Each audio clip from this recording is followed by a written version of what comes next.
Hi, welcome to Lookup and Reference series. In this video, we will understand match function. Now what match function does is, it helps you to find out relative position of your data. So let's say you want to find out the relative position of F in this row.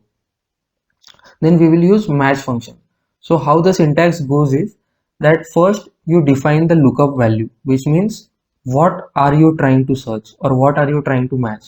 Then you define the lookup array, as in where are you trying to match the value, and then you define the match type, which means are you looking for an exact match or an approximate match.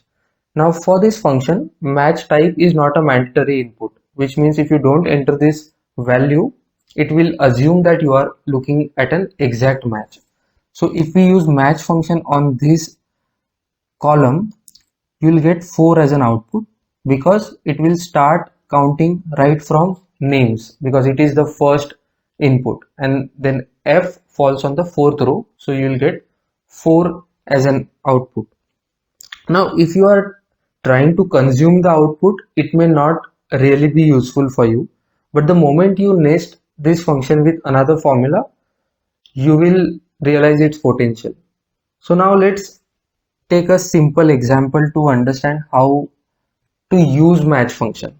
Now let's say you have a data set which has like 1500 to 2000 scripts, and you want to find out where a particular script lies in that data set. Now let's say you want to find out relative position of Zomato in the table. Then we will use match function. We'll say is equal to match lookup value. I want to look up B1, press comma, then define the lookup array. That is, I want to find out Zomato in first column. I select the whole column, and then I say I want an exact match, and then I get the position of Zomato as 2174. So if you go and search, you will see on 2174 we have Zomato. That's all about match function. Thank you for watching. Bye.